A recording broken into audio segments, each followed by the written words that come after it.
Greetings Adventurers, this is Lauren, your guild advisor, and we just got a bunch of DanMachi news the week before Season 4 Part 2 starts up. But first I want to wish you all just happy holidays to everyone that's in the holiday season. Also looking forward to the new year in a couple of days. But yeah, we got some DanMachi news to look forward to. So a lot of stuff dropped earlier for the 10th anniversary, so there's a bit more announcements for that.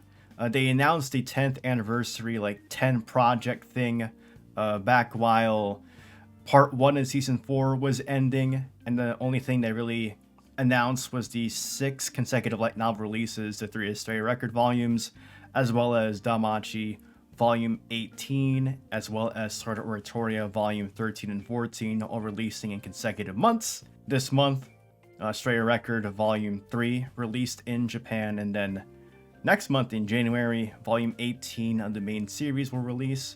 But yeah, let's go over and switch to the official website to show you guys what's up. So here you can see the 10th anniversary DanMachi website. I believe they updated the 10th anniversary logo with the Hestia Familia emblem. That's a nice touch. But as you can see, as you scroll down here, before it was just the 6 consecutive light novel releases that was shown. But now we have 5 more announcements. Now, I think for some of you, you'll only care about a few of these. The other ones are kind of minor, in my opinion.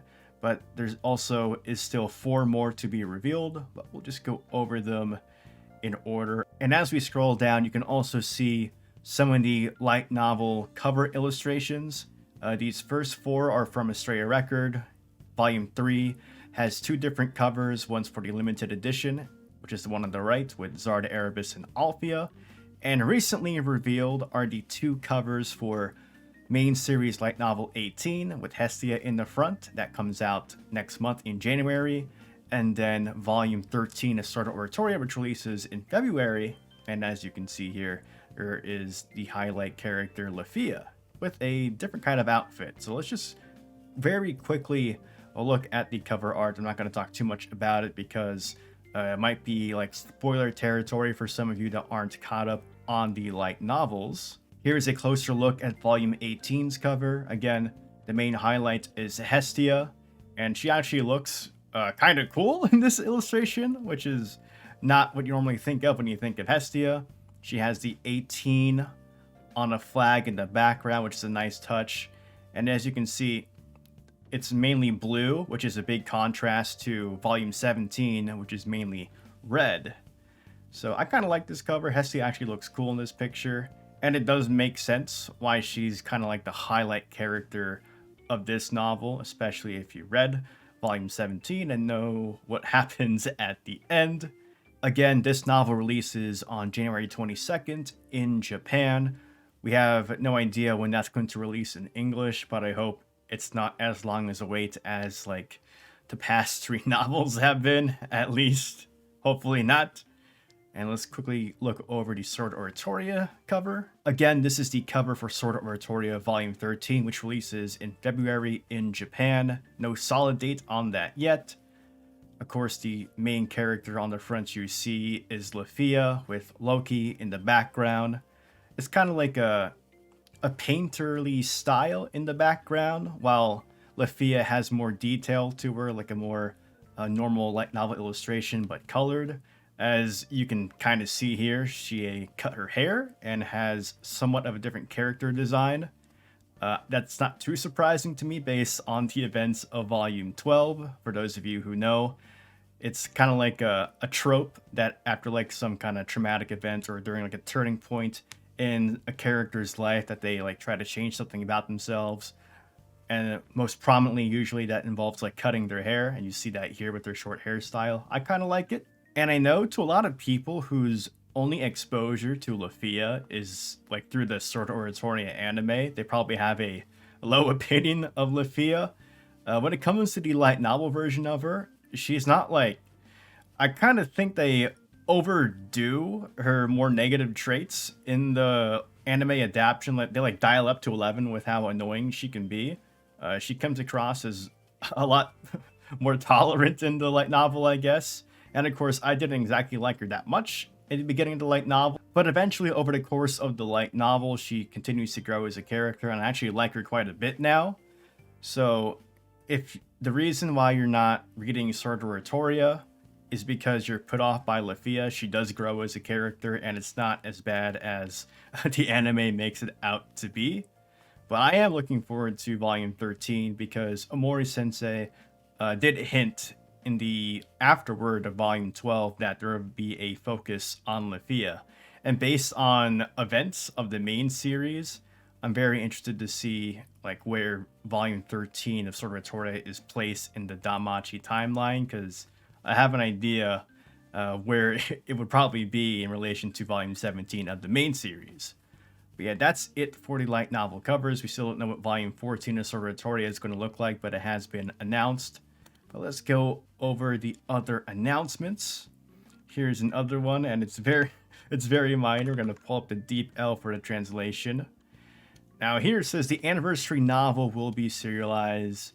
DanMachi, an Ideal World Tale, start serialization on January 15th. From what I garnered on a Reddit post, and I'll leave a link to that specific post in the description, it seems like this is going to be a web novel which will be continually updated, and it's based on like a DanMachi prototype. So I believe this is going to be non-canon, but it's going to be like a twist on what DanMachi as a series could have been before it became as we know it, like about Belle and Hestia, familiar with all the other characters. I'm very interested to see what this could be, but I imagine we won't like have translations for this at all in English unless there's like a fan translation group out there that wants to work on this. I imagine, and the only way we'll get an official translation of this web novel is if the web novel gets to a point where there's enough content to put into like an official novel, and which I assume is going to happen at some point. When there's enough material from the web novel to put into a traditional light novel, and then they'll officially release that. And then like Yen Press might license that for release, but I think we're a long ways away from that happening. So I guess the one hope is that some fan translation group picks this up so we can experience some of this sooner than later. And that's one of the announcements. Here's another one, which I don't think as many people are going to care about. Basically, it's a Essential Adventure Selection Examination will be held starting on January 15th.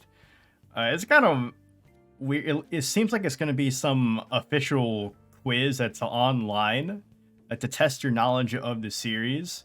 I'm not sure if there's like any prizes or something involved, but it seems like they're going to like make a website with a quiz to test your DanMachi knowledge. But again, that's probably only in Japanese, and I think there'll be more details about it later.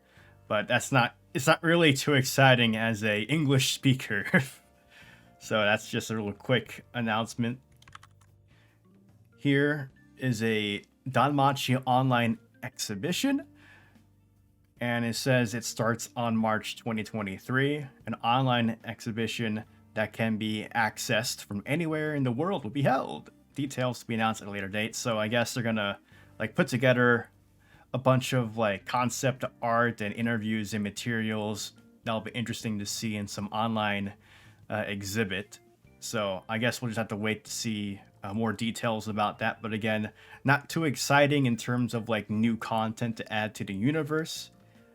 And this one's a bit more exciting, but there's also the downside to an old school person like me. But a new game was announced, DanMachi Battle Chronicle. That's the English translation from like a machine translation. I'm not sure if that's going to be like the official English title if it gets licensed, but for now we're calling it DanMachi Battle Chronicle.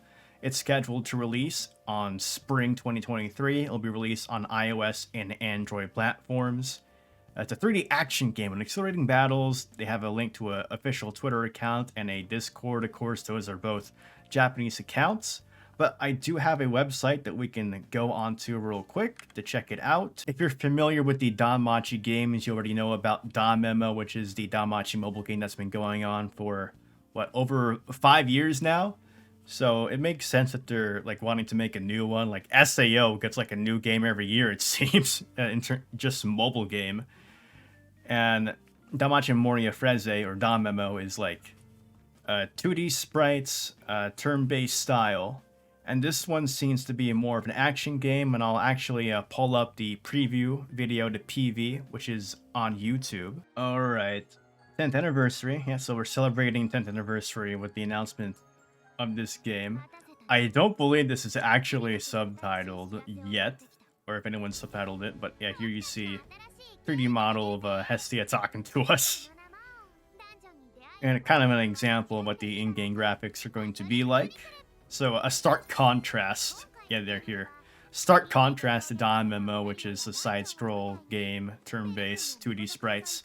Here you see actual 3D models. They're actually pretty well detailed in the anime style. Ryu, my girl. I don't know what you're saying, Astrea, but yeah. Here you see some animations, which look good for what they are. Like, it's also a lot better looking than Infinite Combate, if you guys remember that console game that was originally announced for like the Vita and eventually came out on Steam, the Switch, and the PS4, which was like chibi 3D models that didn't look that great.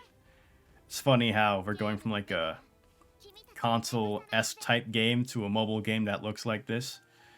But yeah, they're not really showing the main UI or anything. It's just like some previews of it.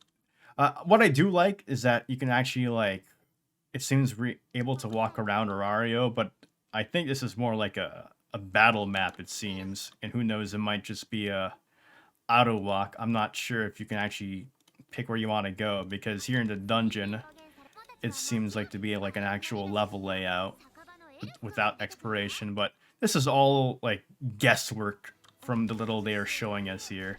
Like, we have no UI. It's kind of hard to guess what this is going to look like when it's actually released.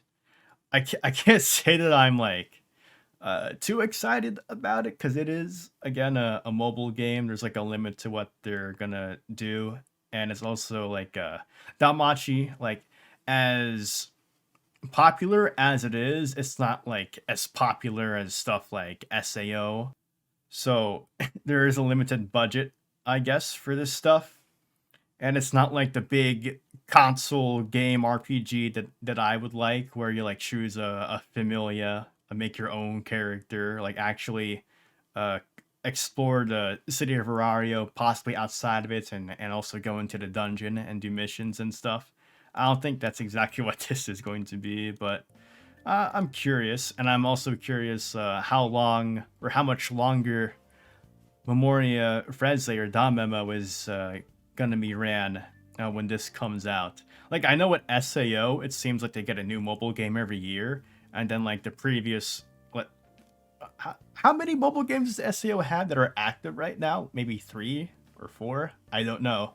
But it seems like when the new one's announced, the one that's the oldest gets shut down. But again, Omori Sensei is like heavily involved in DanMemo and writes all the anniversary events.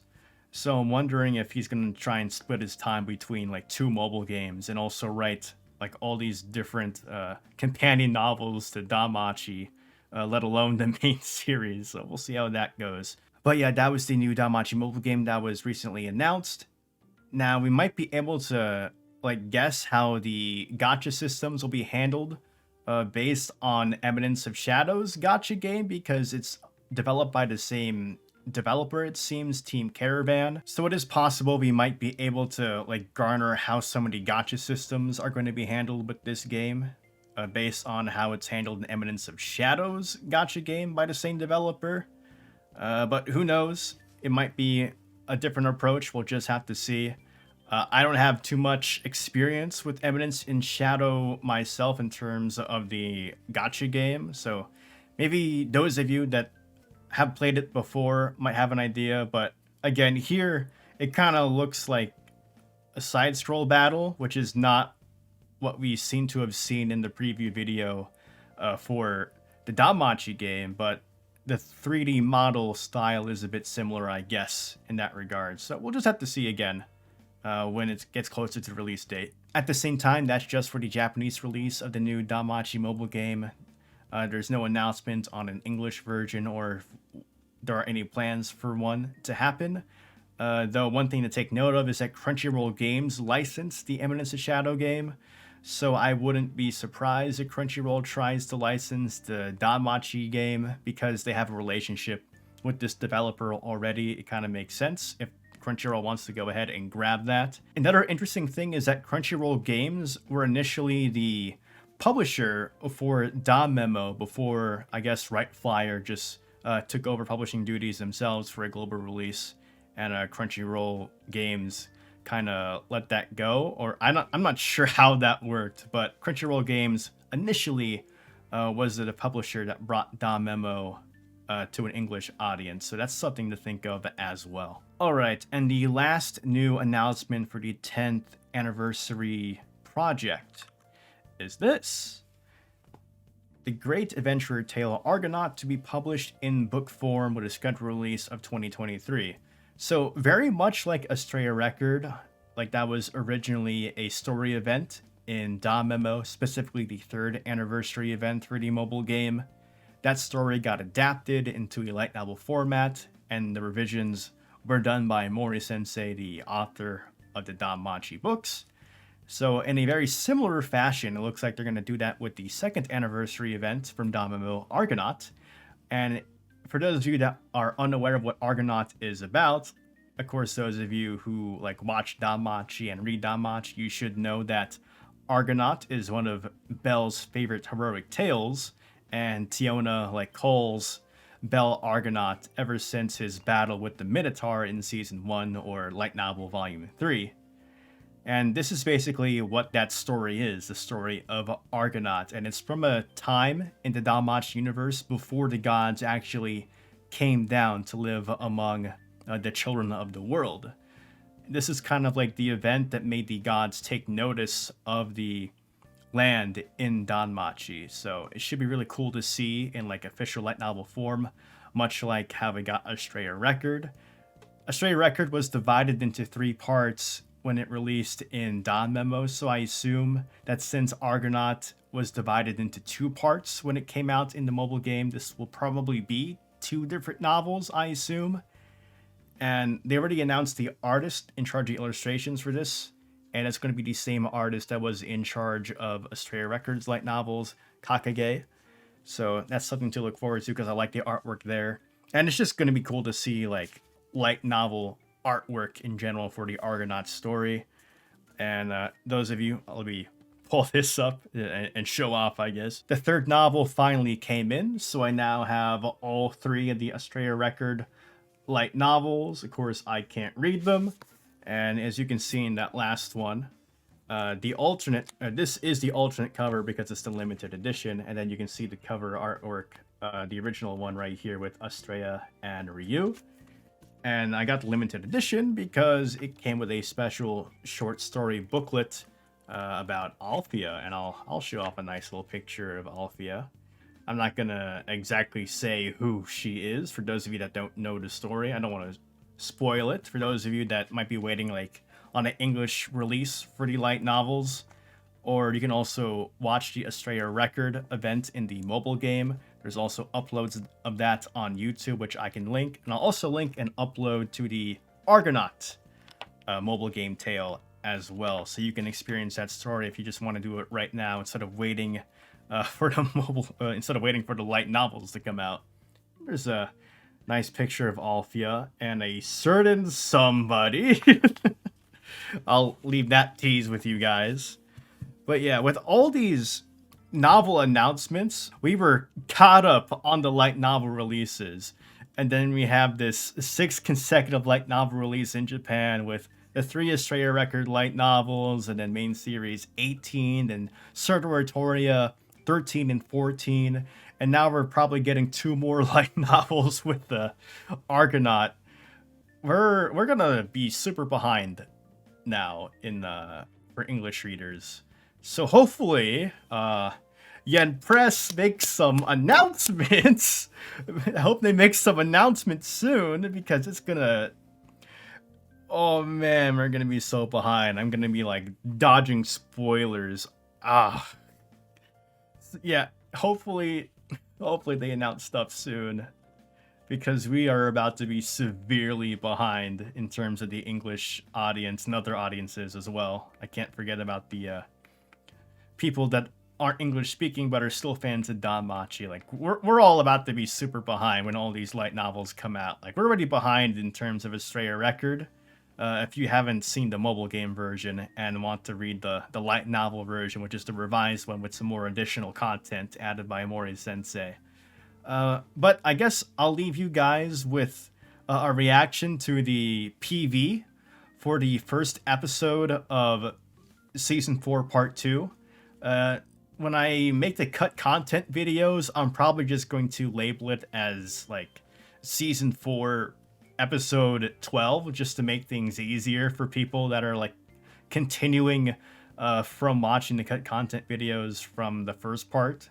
It'll make it easier. At least the official DanMachi website and Japanese labels the episode that'll come out in a week as Season 4 Episode 12 rather than like Season 4 Part 2 Episode 1. It kind of gets confusing to some people that way. So I'll label it as Episode 12, but here's going to be my reaction to the PV. Alright, here we go.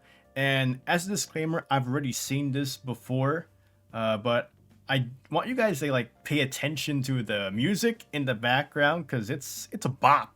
I like the music in the background a lot. But I'm going to be talking over it, of course, so I'll leave a link to this PV in the description as well for this video. And again, right before we start this, I kind of am looking at the like detail on the Amphis Bina, and I feel like I mentioned in previous videos how I wasn't a big fan of the CG style because it kind of contrasted with like the usual 2D art style of the series. And maybe I'm crazy, but I think it looks a lot better here because at least to me it seems like each individual scale isn't like super detailed like it was before. I think it looks like they tried to make this blend a bit more so it's not contrasting as much. Like I like the crystals look pretty good. They actually look 2D. Yeah, I guess the only problem is just gonna be like the unnatural kind of movement of the CG, because the CG can be smooth because it's a 3D model, whereas 2D is like all drawn frames, so they're not going to be as smooth. That's the only problem that we're going to have. But we'll see how it's like in action. Now, typically Ryu does these previews and narrates them, but of course we have the waitresses doing it this time. Well, so a big highlight in the beginning episode, as you can see here, is going to be the Amphis Bina and the party fighting against it. And here, after this, we're going to see like a little preview of what the fight will look like. Like, I like these shots a lot. Right there. Like I'll talk about it more after this is over the first time. And then I'll turn off the audio so I can be more understandable. Okay, so turn off the audio on what I want to highlight. Like, I like these shots that showcase a lot of distance. Like you can feel how big the area is that they're in. Because sometimes in anime, like they'll do some like shortcuts where you have like that character make some pose like they're swinging a sword, and you don't really see a background behind them, like the background of the area. You see like these like speed lines or whatever instead of like the actual area. So I like it here where you see Welf swing his sword, and then you see that zoom the actual area, or the pan of the actual area. You see that camera pan, that spin, showcasing how big this area is. I like that. I feel like I'm geeking out about like cinematography, which some of you might not get the appeal of. But again, right here, it starts on Oka and then zooms out to Welf, and the camera's panning. You get that distance. You can kind of feel how big the area is in shots like that. Here again, the camera. Oh, I'm geeking out about camera stuff. So I guess because I am so excited about me geeking out about the camera, it looks like they're gonna be doing a pretty good job with how they're showcasing this initial battle, at least in the first part of part 2 of season 4. So I guess it's kind of good for pacing how this worked out, because typically what you see in a lot of anime is that they'll start really strong because it's like the first episodes of the core. That's the episodes they had the most time to work on, so typically they will look the best. So it's kind of like a good thing. This is how the series was divided. So we're getting this big fight at the beginning of the season. So a lot of the work hasn't had to be rushed, or hopefully not as rushed as you typically see, like studios like rushing to finish the anime's like ending episodes. And that's my only worry, I guess, is that I wasn't the ending of part one of season four. I feel like animation wise and storyboarding wise, it was not as strong as the mid season finale with the Moss Huge, because the Moss Huge fight kind of blew past my expectations for like how like much they were going to like put effort into that one, because in reality it's kind of like a more minor fight than like the Juggernaut, which has actual like emotional weight because of characters like Ryu. So Moss Huge fight went past my expectations, and then the first Juggernaut one kind of was not as great, but it did have its moments, of course. But I don't think we're going to have that problem with the Emphas Bina fight. It just worries me that like hopefully they know what we're working towards is the finale of season four with the final fight, which is what I'm looking forward to the most. So hopefully production is on a good schedule and they're not rushing things, and the storyboarding and directing is on point when we get there. But the Emphas Bina fight looks solid.